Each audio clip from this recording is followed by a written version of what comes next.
Bueno, nuevamente muchísimas gracias. Me alegra muchísimo estar aquí nuevamente y saber que muchos de ustedes se han quedado hasta la última parte del simposio hoy, aunque es un viernes por la tarde. Bueno, primero que todo, ¿por qué hablar? ¿Sí funciona? No, ok, está bien. ¿Por qué estoy aquí hablando de este tema? O sea, tema un poco seco para esta hora del día. ¿Y por qué yo envuelto en esta cuestión? Pues primero que todo, algunos de nosotros nos hemos interesado muchísimo por la parte vascular, y cuando hacemos un entrenamiento vascular tenemos que ser un poquitico responsables en saber manejar las complicaciones de anticoagulantes, no solamente de sangrado, sino también protrombóticas. Y qué mejor la heparina como una de las causas de estado protrombótico, lo cual es un poco irónico, como lo voy a definir más adelante.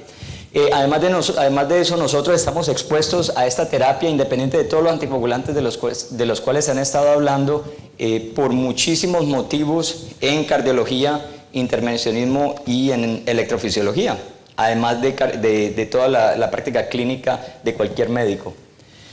Entonces, voy a mencionar un poco sobre la magnitud del problema, algo de la patofisiología para entender las características clínicas, cómo lo diagnosticamos y cómo lo tratamos. Voy a tratar de resaltar lo más importante de esta entidad. Este fenómeno es bastante importante y sigue cada año guía tras guía. Estas son las guías del 2008 del American College of Chest Physicians, donde además de las complicaciones hemorrágicas, mencionan el HIT y la osteoporosis como uno de los efectos secundarios importantes de tener en cuenta. Pero, ¿qué es esta entidad? La trombocitopenia inducida por la heparina. Es un estado bastante interesante porque es muy paradójico. Es un anticoagulante que causa trombosis y un estado hipercoagulable severo. Es inmunológico porque es mediado por la producción de anticuerpos, y además de eso es acompañado de trombocitopenia. Se puede manifestar con trombosis arteriales y venosas. Entonces es bastante irónico porque nuevamente todo solamente inducido por un anticoagulante. También se puede llamar el síndrome del coágulo blanco por las características patológicas que generalmente son llenas de trombo, de plaquetas como tal, o el HIT, que es la abreviación. Y ese es el fenómeno central, las plaquetas en su estado calmado y relajado, y aquí son las plaquetas hiperactivas, tales como se producen en esta entidad. La epidemiología sigue creciendo, quizá porque estamos siendo un poquitico más agresivos e invasivos a través de los años, pero también porque hemos aprendido a reconocerla y a manejarla y a diagnosticarla. Entonces esto hace que la incidencia haya ido aumentando con el tiempo. Otros factores que pueden influir en esto es el uso de la heparina de origen pulmonar bovino. Los pacientes postquirúrgicos tienen una incidencia mayor, quizá porque el sistema inmunológico está más activo. Entre más largo se mantiene el paciente expuesto a la heparina, más probabilidad haya de que se suceda. Y también cuando la dosis es mayor, una dosis terapéutica más alta que una dosis profiláctica. En las mujeres parece que hubiese una incidencia un poco más alta también. Entonces, este es un ejemplo de pacientes de que, a pesar de ser expuestos solamente a heparina subcutánea, la incidencia es menor, pero una vez sucede, la incidencia de coágulos y de trombosis es similar a que si les hubiese dado por una dosis terapéutica de heparina. Entonces, puntos a resaltar: la incidencia de todos los pacientes expuestos a heparina es más o menos del 3 al 5%, es más o menos una décima esta entidad causada por la heparina de bajo peso molecular. La relación es de 10 a 1, pero también es presente. En otras palabras, a un paciente que le dé esta entidad no se puede cambiar a heparina de bajo peso molecular, porque similarmente se empeora la entidad. Y nuevamente, a pesar de ser una incidencia mucho menor, aún con dosis mucho más bajas, tales como dosis profilácticas, se puede presentar. Más frecuente en pacientes quirúrgicos, como lo mencioné, y comienza generalmente a manifestarse después del quinto día, como lo voy a presentar. La patofisiología, para que conlleve a esto, cada vez que exponemos a una persona, a un paciente, a heparina, se presenta desarrollo de granulación de los gránulos alfa en los cuales liberan factor 4 plaquetario, y este factor 4 trata de unirse a la heparina para contrarrestar el efecto anticoagulante. Sin embargo, eso también causa en algunos pacientes cambios estructurales del factor 4 y se exponen neoepítopes. Estos neoepítopes tienen como entidad interesante en algunos pacientes, ayudan a que se pueda adherir ese complejo a la plaqueta, y además de eso que se puedan formar unas inmunoglobulinas G, las cuales suceden nuevamente solamente en este 3 a 5% de pacientes en los cuales se manifiesta la entidad, no es en todo el mundo. Una vez sucede esto, la inmunoglobulina G va y se añade a este complejo que ya estaba adherido a la plaqueta, y esto causa una estimulación severa de las plaquetas, causando mucho más degranulación, liberación de micropartículas, y todo esto genera una cascada de coagulación severa, potenciada por todos estos mecanismos, en el cual se lleva finalmente a la formación de muchísima cantidad de trombina. Finalmente, también suceden otros fenómenos, como el factor 4 se puede unir al endotelio, y esto produce que el endotelio manifieste factor tisular, activando la cascada extrínseca. Los monocitos también se pueden activar por cualquiera de estos complejos y manifiestan factor tisular. Y también obviamente el factor 4, como dije inicialmente, trata de inhibir la heparina y su efecto anticoagulante. Entonces todo esto conlleva un estado hipercoagulable severo.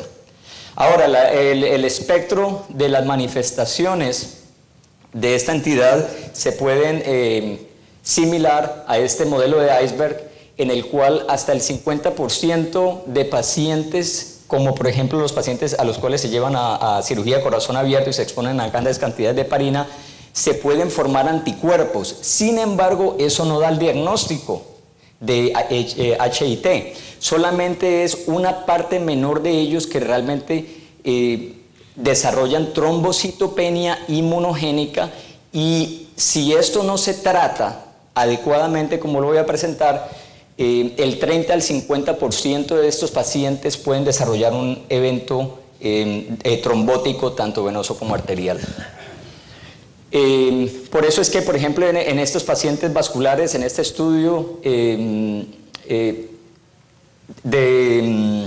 pacientes que se les realizó procedimiento vascular arterial, hasta un 54% de pacientes tuvieron evidencia de laboratorio de desarrollo de anticuerpos. Sin embargo, solamente una minoría de estos pacientes desarrollaron el diagnóstico como tal y todo el cuadro florido del HIT.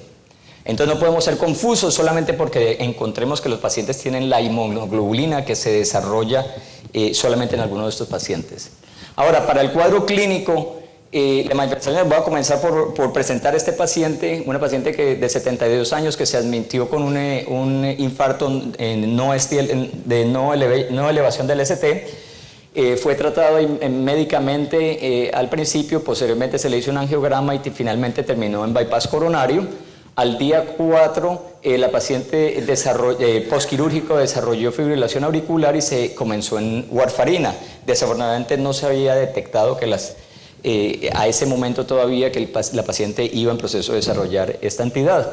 Entonces, en el día 12, muy desafortunadamente, en esas áreas que tienen muchísimo tejido graso, desarrolló una necrosis de piel impresionante.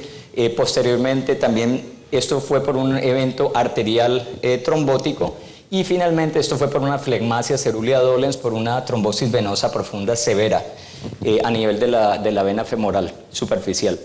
El resultado final, después de un manejo quirúrgico adecuado y maximizado, después de casi 3 o 4 semanas, la paciente estaba en esa condición.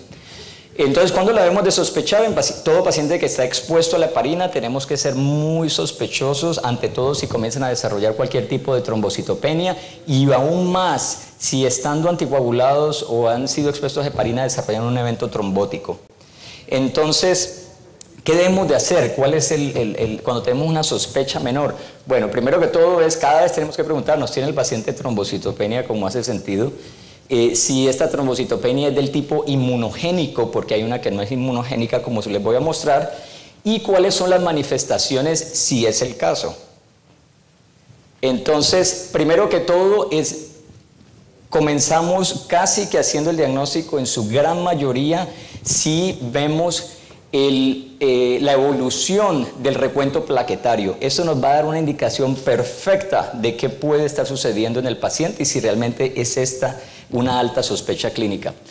Típicamente las plaquetas comienzan a disminuir entre los días 5 y 14. ¿Por qué? Porque hay que esperar que las inmunoglobulinas, la inmunoglobulina G se desarrolle, el sistema inmune se active.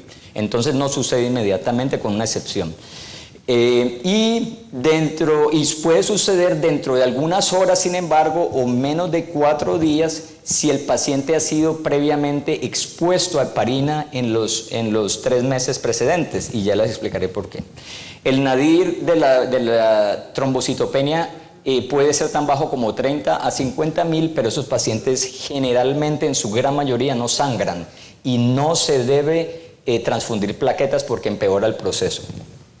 Entonces, básicamente uno de los criterios diagnósticos acompañado de la sospecha clínica y los laboratorios es una caída en el recuento plaquetario basal al menos del 50%, o si las plaquetas eran inicialmente elevadas y caen al menos de 150 mil, o si nuevamente mientras el paciente está siendo expuesto a heparina o ha sido expuesto a heparina recientemente desarrolla un evento trombótico, como lo manifesté.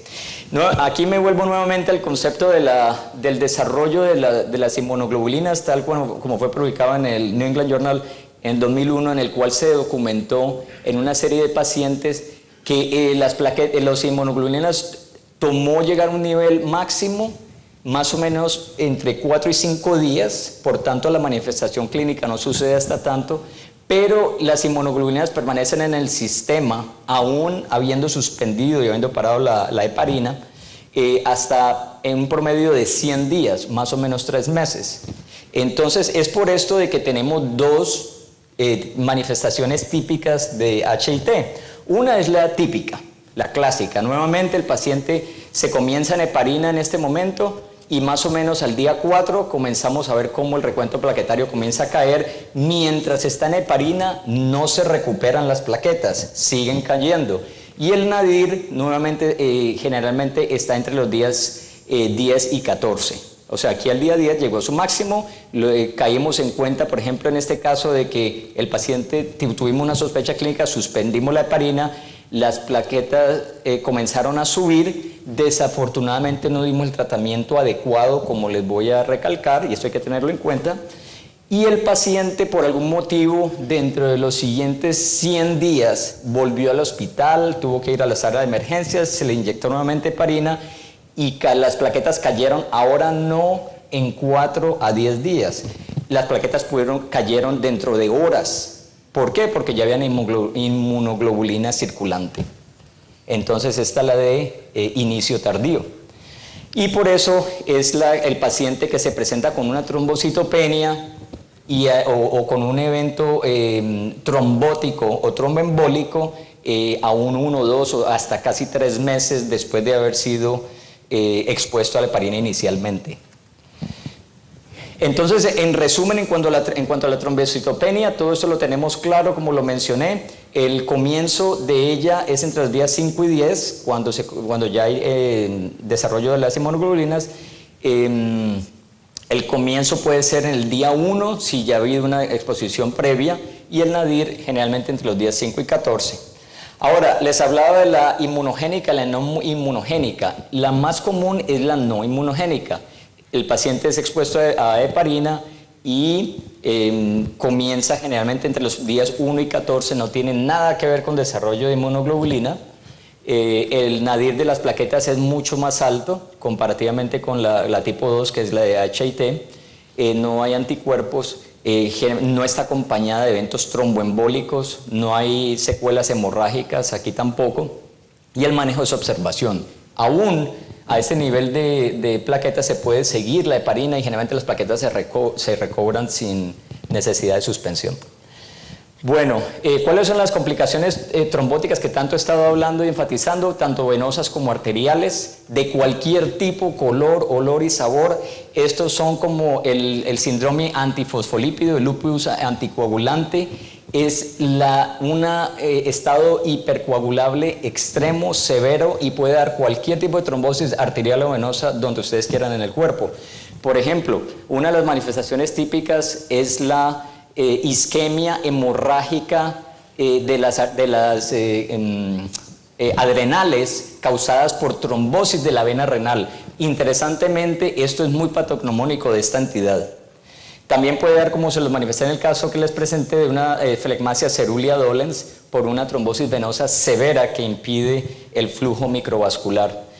Cualquier tipo de tromboembolismo pulmonar, obviamente, también. La relación generalmente es de 4:1 entre venosa y arterial, es más frecuente venosa que arterial. Como se los manifesté, es trombosis de los senos durales cerebrales, trombosis en el corazón, en las coronarias, donde ustedes quieran imaginar, allí puede existir. Entonces tenemos que tener alta sospecha de esto. Las secuelas, desafortunadamente, si un paciente desarrolla HIT, no desarrolla trombosis y no se trata, como los voy a resaltar en un momento, pueden desarrollar un evento trombótico de 30 a 50%. En otras palabras, casi que el 50% de los pacientes que no se tratan adecuadamente, profilácticamente, pueden desarrollar un evento trombótico después de que se van del hospital. Si desarrollan un evento arterial, pueden perder un 20% de amputación y muerte hasta de un 30%. Todas esas asociaciones existen. Por eso, gracias. Otra manifestación es una reacción sistémica a la infusión. El cuento de la resistencia a la heparina puede ser una manifestación, y la amnesia global transitoria, interesantemente, es bastante patognomónica. También la necrosis de la piel inducida por la heparina, que es empeorada si los pacientes se comienzan en cumadina sin estar siendo tratados con un anticoagulante no heparínico mientras se inicia la cumadina. Bueno, finalmente, no faltan muchos slides, pero en cuanto al diagnóstico, además de la sospecha clínica, tenemos que correlacionar, sentarnos, es muy minucioso. Relacionemos cuándo comenzó el paciente a ser expuesto a cualquier tipo de heparina y lo vamos apareando con el recuento plaquetario. Así toque una semana, 2 semanas, lo que sea, y ahí podemos llegar a una sospecha alta. El diagnóstico diferencial es bastante importante con cualquier otra causa de trombocitopenia, que generalmente son más de origen que llevan a hemorragia más que a trombosis. Y esto nos lleva a tener una probabilidad pretest alta, moderada o severa. ¿Cómo? Pues basado en el tipo de trombocitopenia, en el tiempo que sucedió, si hay evidencia de trombosis o no, y si hay otras causas o no. Nuevamente aquí tenemos la sospecha alta, moderada o severa. Ahora, todo esto decimos, bueno, esto es como lógico, tal como diría un amigo. Entonces, lo importante es confirmar el diagnóstico, pero no se debe parar el tratamiento. Si el tratamiento profiláctico o tratamiento por un evento arterial o venoso trombótico, se debe iniciar inmediatamente. Todo esto es combinando la parte clínica con la parte patológica para definir qué test o qué tests vamos a recomendar. Los test solamente es para confirmar el diagnóstico, como lo manifesté. Y la idea es detectar los anticuerpos y detectar si las plaquetas son hiperagregables funcionalmente en ese tipo de suero del paciente. ¿Cómo lo hacemos? Muy sencillamente, hay tests serológicos para detectar las inmunoglobulinas, que son ELISAs, y los tests funcionales son tests sencillos en los cuales se ponen plaquetas radioactivadas, se exponen al suero del paciente que supuestamente tiene inmunoglobulinas específicas y se mira qué reacción existe. De estas, generalmente la más frecuente es la agregación plaquetaria inducida por la heparina. Desafortunadamente hay que ordenarlo las dos, porque la sensibilidad del anticuerpo es muy alto. Como vimos, hasta un 50% de los pacientes posquirúrgicos pueden tener anticuerpos, no quiere decir que tengan la entidad, pero tiene una especificidad muy baja. Y la otra, la agregación plaquetaria inducida por la heparina, tiene una especificidad muy alta por su contrario, pero la sensibilidad es mucho más baja. Cuando las unimos las dos, generalmente llegamos casi que a un 100% de sensibilidad y especificidad, entonces se necesitan los dos tests. Hay uno que es casi perfecto, que es el ensayo de la liberación de serotonina, que es un estudio funcional que tiene alta sensibilidad y especificidad, es bastante complejo, se ofrecen mínimos centros y es bastante costoso. Brevemente sobre el tratamiento, eliminar cualquier exposición a la heparina. Generalmente la enfermera llegó por la noche, no supo el diagnóstico, tac, le dio una dosis subcutánea, eso está paupérrimo y es un peligro. Todos estos pacientes fueron pacientes que le desarrollaron un evento trombótico, tromboembólico, porque se les suspendió la heparina y no se les hizo nada más. No. Hay que hacerles algo más porque si no, solamente con suspenderla, aún el 30 al 50% de los pacientes pueden desarrollar un evento trombótico dentro de los siguientes días, hasta que las inmunoglobulinas se vayan del cuerpo. Entonces hay que darle profilaxis. ¿Cómo? Se dirige la terapia a la trombina que está en cantidades masivas o a la activación a las plaquetas que están activadas. Los tratamientos existentes están dirigidos a la trombina. Los antitrombóticos que utilizamos y que están aprobados para esto son el argatroban y la lepidurina. Faltan unos slides poquitos. El argatroban generalmente tiene una eliminación hepática, lo utilizamos en pacientes con falla renal. Y el problema de este es que interfiere con el INR cuando lo vamos a comenzar. Ahora, la lepidurina es el opuesto, eliminación renal, entonces lo damos en pacientes que tengan disfunción hepática. El problema es que hay un alto cuento de anafilaxis y los pacientes se reexponen o desarrollan unos anticuerpos que aumentan los niveles del anticoagulante. Hicimos un estudio en el cual evaluamos cierto número de pacientes y encontramos que no había ningún evento de anafilaxis, entonces generalmente no tenemos en cuenta para precluir la reexposición a esto. Esto es lo más importante y es lo que más quiero resaltar: ningún paciente debe ser iniciado en cumadina.